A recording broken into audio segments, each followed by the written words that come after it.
नमस्कार, मी पंजाब डाने. मी आता उत्तर महाराष्ट्राकडे जात आहे, खानदेशकडे जात आहे आणि आता हे चाळीसगावच्या घाटामध्ये आणि या ठिकाणाहून उत्तर महाराष्ट्राकडल्या सर्व शेतकऱ्याला अंदाज देणार आहे. उत्तर महाराष्ट्राकडे जात असल्यामुळं सुरुवातीला या भागातला धुळे जिल्हा, नंदुरबार जिल्हा, जळगाव जिल्हा, नाशिक जिल्हा या जिल्ह्यातल्या शेतकऱ्याला सांगितलं की तुम्ही काय करा, 17 तारखेपर्यंत तुमचा गहू असेल, हरभरा असेल, कांदा असेल, मका असेल झाकून काढून ठेवा. कारण की 18 तारखे 18, 19, 20, 21च्या दरम्यान उत्तर महाराष्ट्राकडे, खानदेशकडे चांगला पावसाळ्यासारखा पाऊस पडणार आहे. म्हणून हा अंदाज लक्षात यायचा. म्हणजे सांगायचं झालं, हे पाऊस उत्तर महाराष्ट्रातच नाही तर संपूर्ण राज्यभर पडणार आहे. काही ठिकाणी 17 तारखेला सुरू होणार आहे. मग 17 तारखेला पाऊस कुठं सुरू होणार आहे तर 17 तारखेला नांदेड जिल्हा, सोलापूर जिल्हा, लातूर जिल्हा, त्याच्यानंतर गडचिरोली, वर्धा, नागपूर, भंडारा, गोंदिया या पट्ट्यामध्ये 17 तारखेला मध्यरात्री सुरू होणार आहे.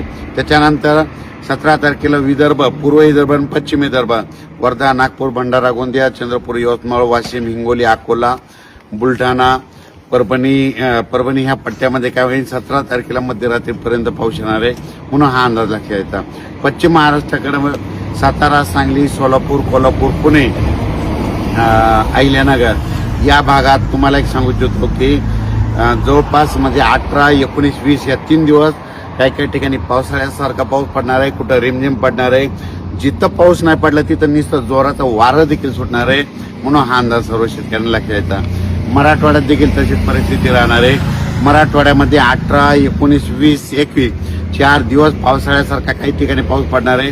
कुठं रिमझिम पडणार आहे, कुठं नुसतं वारं सुटल. म्हणून हा अंदाज मराठवाड्यातल्या सर्व शेतकऱ्यांना लक्षात यायचा. त्याच्यानंतर हे वातावरण 21 दिवस आहे, पण त्याच्यानंतर परत एकदा पुन्हा पाऊस येणार आहे. मग परत कधी येणार आहे तर परत 24 मार्च, 25 मार्च, 26 मार्चच्या दरम्यान परत एकदा पाऊस येणार आहे. पण ते पाऊस मग मराठवाड्यातून पश्चिम महाराष्ट्राकडे जास्त राहणार आहे आणि उत्तर महाराष्ट्राकडे जास्त राहणार आहे. म्हणून हा अंदाज लक्षात यायचा. म्हणजे सांगायचं झालं तर 2 टप्प्यामध्ये पाऊस आहे. आता 17 ते 21 आणि त्याच्यानंतर 24, 25, 26च्या दरम्यान पाऊस येणार आहे. म्हणून हा अंदाज सर्व शेतकऱ्यांनी लक्षात यायचा. आपण आपला आलेला गहू असेल, कांदा असेल काढून झाकून ठेवा. कारण की 17 पासून राज्यामध्ये पावसाला सुरुवात होणार आहे. म्हणून हे अंदाज सर्व शेतकऱ्यांनी लक्षात यायचा.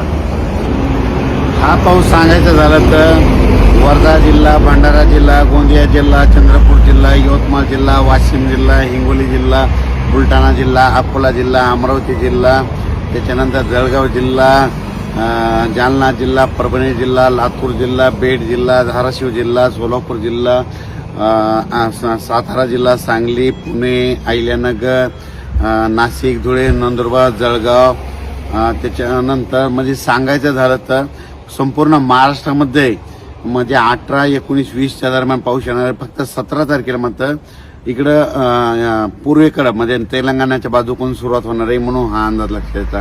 काही ठिकाणी गारपीट देखील होणार आहे. म्हणून सर्व शेतकऱ्यांनी आपण आपल्या पिकाची काळजी घ्यायची. म्हणून हे देखील लक्षात यायचं.